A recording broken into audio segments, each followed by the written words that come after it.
یہ سیرت مصطفیٰ سیریز کا 16واں ایپیسوڈ ہے۔ میں آپ کو بتا دوں کہ اگر آپ نے ایپیسوڈ نمبر 15 کو نہیں دیکھا ہے تو میں آپ کو کہوں گا کہ آپ سب سے پہلے ایپیسوڈ نمبر 15 کو دیکھ لیں، کیونکہ اس میں حضور صلی اللہ علیہ وسلم کے ہجرت کے واقعہ کو بیان کیا گیا ہے۔ ہجرت کے واقعہ کو بیان کرنے میں کچھ حصہ باقی رہ گیا تھا، تو آج ہم اسی کو بیان کرنے والے ہیں۔ اور معبد کی بکری جو بہت ہی کمزور تھی اور دودھ نہ دے سکتی تھی، تو حضور صلی اللہ علیہ وسلم کے معجزہ سے وہ بکری دودھ دینے لگی۔ اس واقعہ کو بھی بیان کریں گے، اور حضور صلی اللہ علیہ وسلم کی دعا سے پتھریلی زمین میں حضرت سراقہ کا گھوڑا گھٹنوں تک کیوں دھس گیا، اس واقعہ کو بیان کریں گے، اور حضور صلی اللہ علیہ وسلم کے مدینہ شریف کے پہنچنے تک کے واقعات کو بیان کریں گے۔ تو چلیے شروع کرتے ہیں۔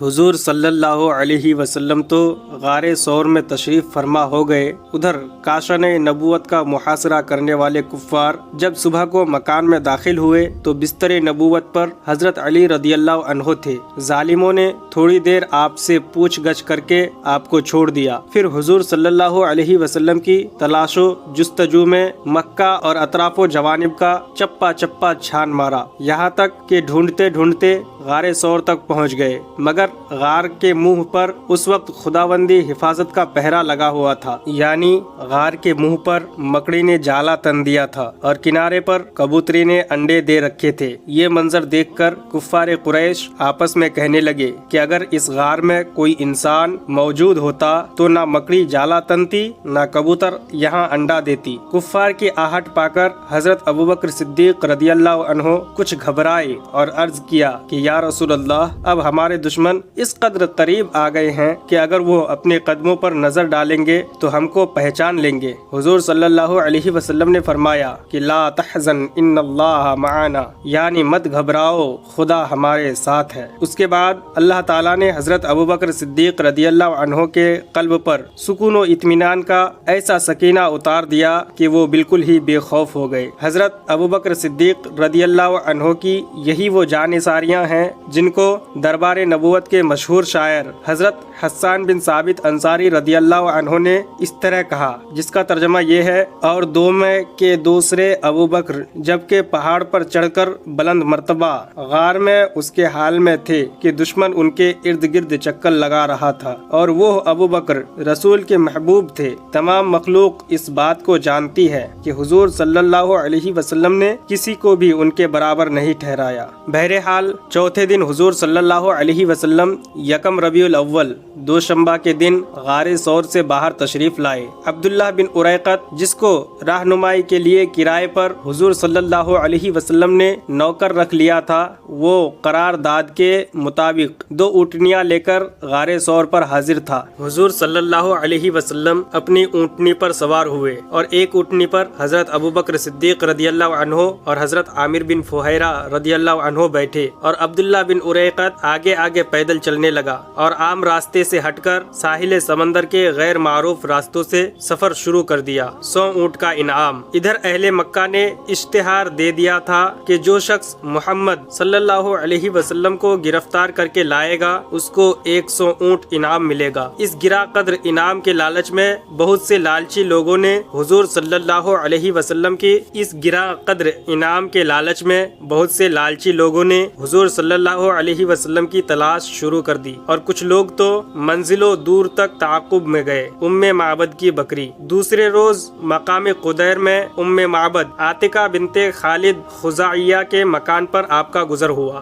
معبد ایک ضعیفہ عورت تھی جو اپنے خیمہ کے صحن میں بیٹھی رہا کرتی تھی اور مسافروں کو کھانا پانی دیا کرتی تھی۔ حضور علیہ الصلوۃ والسلام نے اس سے کچھ کھانا خریدنے کا قصد کیا، مگر اس کے پاس کوئی چیز موجود نہ تھی۔ حضور صلی اللہ علیہ وسلم نے دیکھا کہ اس کے خیمے کے ایک جانب ایک بہت ہی لاغر بکری ہے۔ دریافت فرمایا کہ کیا یہ دودھ دیتی ہے؟ معبد نے کہا کہ نہیں۔ آپ نے فرمایا کہ اگر تم مجھے اجازت دو تو میں اس کا دودھ دو لوں۔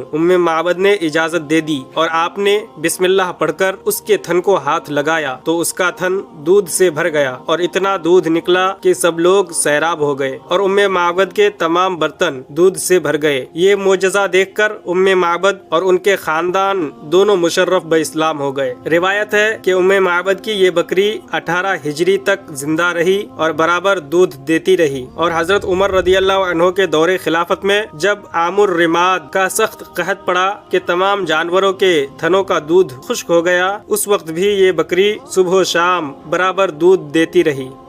سراقہ کا گھوڑا۔ جب ام معبد کے گھر سے حضور صلی اللہ علیہ وسلم آگے روانہ ہوئے تو مکہ کا ایک مشہور شہ سوار سراقہ بن مالک بن جعشم تیز رفتار گھوڑے پر سوار ہو کر تعقب کرتا ہوا نظر آیا۔ قریب پہنچ کر حملہ کرنے کا ارادہ کیا، مگر اس کے گھوڑے نے ٹھوکر کھائی اور وہ گھوڑے سے گر پڑا۔ مگر 100 اونٹوں کا انعام کوئی معمولی چیز نہ تھی۔ انعام کے لالچ نے اسے دوبارہ ابھارا اور وہ حملے کی نیت سے آگے بڑھا تو حضور صلی اللہ علیہ وسلم کی دعا سے پتھریلی زمین میں اس کے گھوڑے کا پاؤں گھٹنوں تک زمین میں دھس گیا۔ سراقہ یہ معجزہ دیکھ کر خوف و دہشت سے کانپنے لگا اور امان امان پکارنے لگا۔ رسول اکرم صلی اللہ علیہ وسلم کا دل رحم و کرم کا سمندر تھا۔ سراقہ کی لاچاری اور گریہ وزاری پر آپ کا دریائے رحمت جوش میں آ گیا۔ دعا فرما دی تو زمین نے اس کے گھوڑے کو چھوڑ دیا۔ اس کے بعد سراقہ نے عرض کیا کہ مجھ کو امن کا پروانہ لکھ دیجیے۔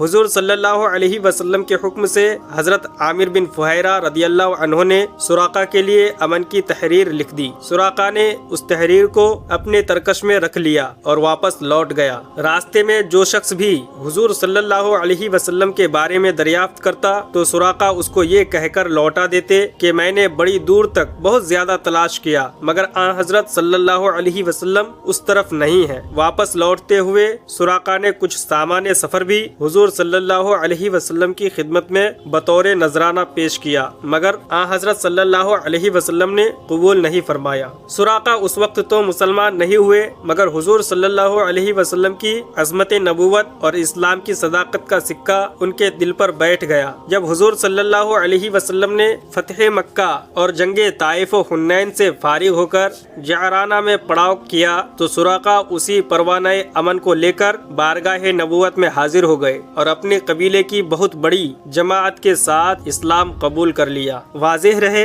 کہ یہ وہی سراقہ بن مالک رضی اللہ عنہ ہے جن کے بارے میں حضور صلی اللہ علیہ وسلم نے اپنے علم غیب سے غیب کی خبر دیتے ہوئے یہ ارشاد فرمایا تھا کہ اے سراقہ تیرا کیا حال ہوگا جب تجھ کو ملک فارس کے بادشاہ کسرا کے دونوں کنگن پہنائے جائیں گے۔ اس ارشاد کے برسوں بعد جب حضرت عمر فاروق رضی اللہ عنہ کے دور خلافت میں ایران فتح ہوا اور کسرا کے کنگن دربار خلافت میں لائے گئے تو امیر المومنین حضرت عمر فاروق رضی اللہ عنہ نے تاجدار دو عالم صلی اللہ علیہ وسلم کے فرمان کی تصدیق و تحقیق کے لیے وہ کنگن حضرت سراقہ بن مالک رضی اللہ عنہ کو پہنا دیے اور فرمایا کہ اے سراقہ یہ کہو کہ اللہ تعالیٰ ہی کے لیے حمد ہے جس نے ان کنگنوں کو بادشاہ فارس کسرا سے چھین کر سراقہ بدوی کو پہنا دیا۔ حضرت سراقہ رضی اللہ عنہ 24 ہجری میں وفات پائے جبکہ حضرت عثمان غنی رضی اللہ عنہ تخت خلافت پر رونق افروز تھے۔ بریدہ اسلمی کا جھنڈا۔ جب حضور علیہ الصلوۃ والسلام مدینہ کے قریب پہنچ گئے تو بریدہ اسلمی قبیلے بنی سہم کے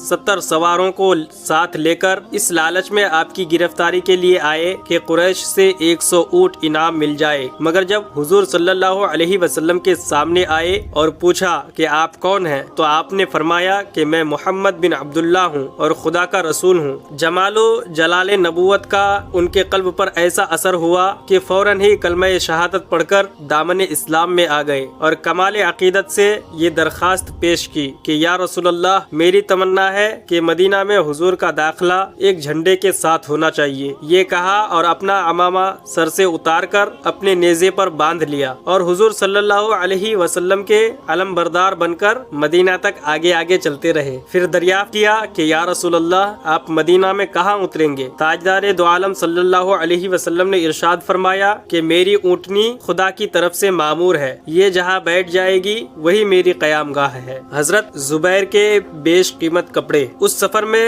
حسن اتفاق سے حضرت زبیر ابن العوام رضی اللہ عنہ سے ملاقات ہو گئی جو حضور اکرم صلی اللہ علیہ وسلم کی پھوپھی حضرت صفیہ رضی اللہ عنہا کے بیٹے ہیں۔ یہ ملک شام سے تجارت کا سامان لے کر آ رہے تھے۔